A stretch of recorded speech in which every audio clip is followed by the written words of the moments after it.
Hello students, Mrs. Klein's here with your next section of video notes in genetics over codominance and incomplete dominance.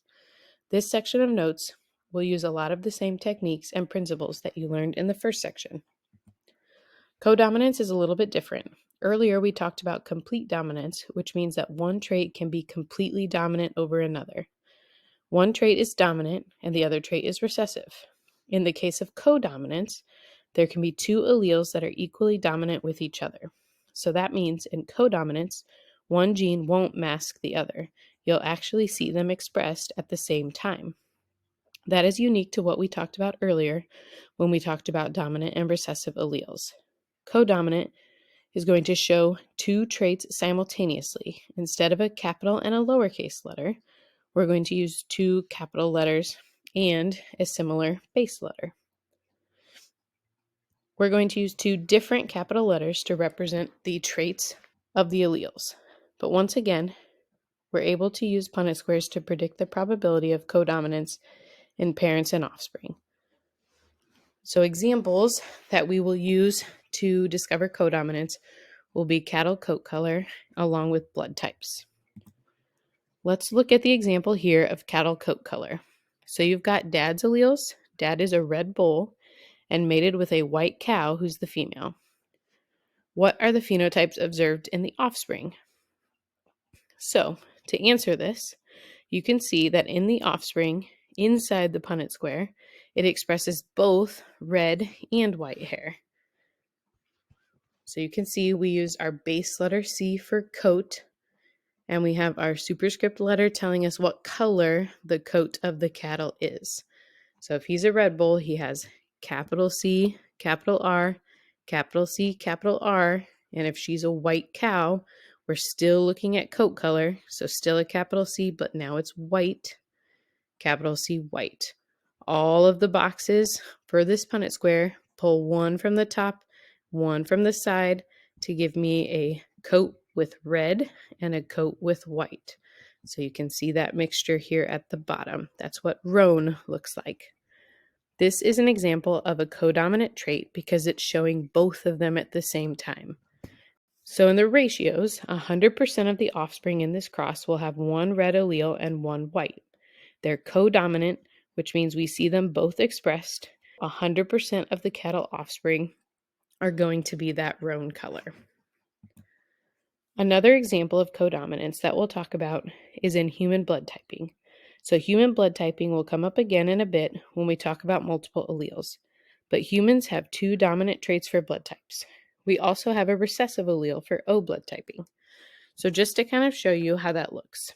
Type A and B alleles are going to be dominant. Type O allele is the recessive allele. But type A and B alleles are codominant with each other.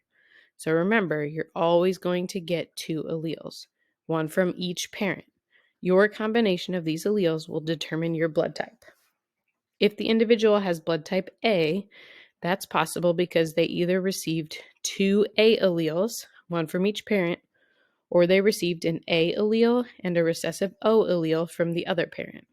So when you look at the genotypes, we often designate this dominant A with a capital I, somebody chose I for blood type, and an A to show what blood type we're looking at.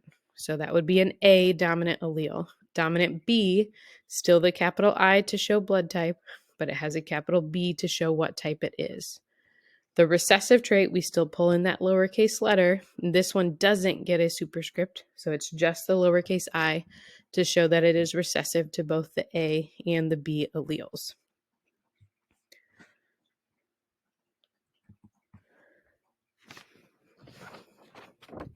Let's look at a blood typing Punnett square.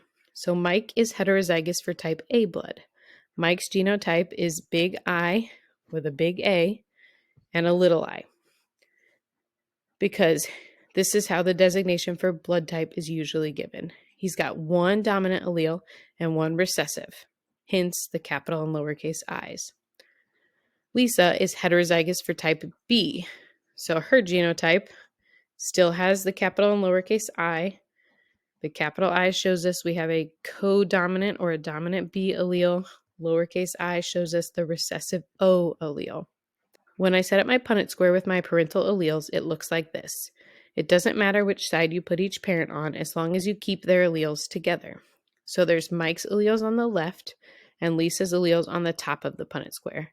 Now we can complete the Punnett square. When I complete the Punnett square, I pull one allele from the left into each box and one allele from the top down into each box. In the top left box, I know that AB blood is a type, not BA blood, so I put my A in front of my B. In the top right box, I've got the dominant A allele and the recessive O. In the bottom left box, I've got my dominant B allele and a recessive O. Remember, I always put the dominant allele in front of the recessive. Then in the bottom right box, I've got two recessive alleles because both parents were heterozygous. Having a homozygous recessive offspring is a possibility. So now I've got questions. What is the probability of having a child with type A blood? Well, this offspring in the top right box is the only probability of the child having type A blood based on the genotypes. So 1 out of 4 is going to be a 25% chance that a child will be type A. The second question is, what is the probability of having a child with codominant blood? Remember, codominant is when you express two dominant traits at the same time. So that's only possible in this scenario. And that leads to a 25% chance of the child having type AB blood or being codominant. The third question is, what is the probability of the child being heterozygous? Remember, heterozygous means you've got two different alleles. The only box that doesn't have a heterozygous genotype is the one in the bottom right. These are the same alleles, so there would be a 75% chance that the child would be heterozygous. The next question states you've got Jason who's homozygous for type A blood. Remember, in blood typing, that's a dominant allele. So he's got two dominant A alleles. But Maria is heterozygous for type B blood, meaning she has one dominant B allele and one recessive O allele. Their child Rick has codominant blood, which means they express both of his parents' dominance alleles. Let's go ahead and set up the Punnett square. So we've got Jason, who is homozygous type A on the left, and Maria is heterozygous type B on the top. When I complete the Punnett square, what are the odds of Rick having codominant blood? The chance was shown in the completed Punnett square.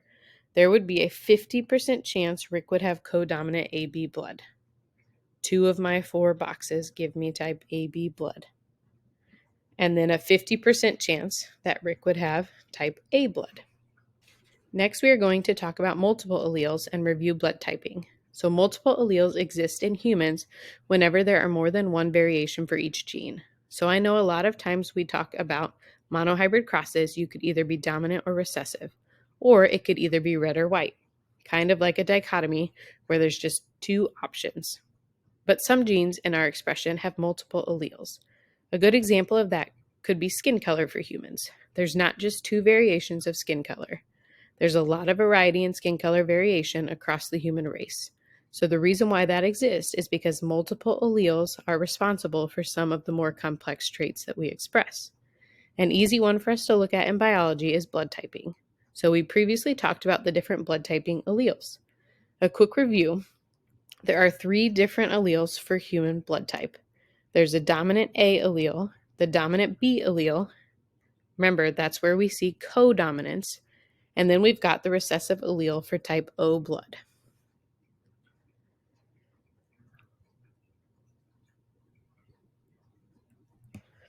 So this question's got you looking at blood types. You have a man who's heterozygous, and remember the prefix hetero means different for type A blood. This means he's got a dominant A allele and a recessive O allele. He marries a woman who's heterozygous for type B blood. What is the chance that their first child will have type O blood? So we're going to try to figure out what's the probability of this couple having a child with type O blood. First, we've got to set up our parental cross. The question told us all the information we need to determine the genotypes of each parent.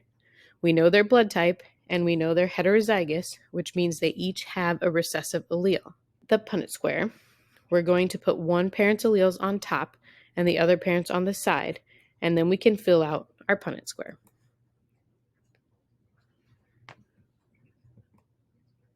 So in the upper left box, we've got our dominant allele for type A blood and our dominant allele for type B blood. In the upper right box, a dominant allele for type A and a recessive allele for type O. In the bottom left box, we'll have a dominant B allele and the recessive O allele. And in the bottom right box, we have homozygous recessive alleles. So looking at this Punnett square, the only individual out of these four that will have type O blood is in the bottom right box. So what's the probability? It's going to be 1 in 4, or 25%. The next question is based off the fact that there's multiple alleles. So which of the following represents the same phenotype, which in this case is blood type? The first individual for letter A's genotype would code for type A blood. The second would code for type AB, so we know that A cannot be the correct answer. The first individual for letter B is homozygous dominant for B blood and heterozygous for type B blood. So these genotypes both give you type B blood. The first individual for letter C would have B blood and the second would have AB, so those don't match. The first individual for letter D would have type B blood and the second would have type O because their genotype is homozygous recessive. So the only one that gives you the same phenotype for both is going to be letter B. This is just another way you may be applying the information of multiple alleles. The last type we will look at this week is incomplete dominance. What is incomplete dominance? Previously, we've talked about complete or simple dominance and codominance. Incomplete dominance is a different expression. It occurs when neither allele is completely dominant over the other. This results in heterozygous individuals within these crosses showing a blending of both parent traits or phenotypes. Just like before, we can still use a Punnett square to predict probability. In the case you see here on your screen, the red allele is represented again, like in codominance, with an uppercase or capital R. The white allele is represented with a capital W. Our red parent is homozygous dominant for the red allele, while the white is homozygous dominant also. But in this case, the incomplete dominance means that they blend and they're heterozygous instead of one masking the other. So let's look at this problem.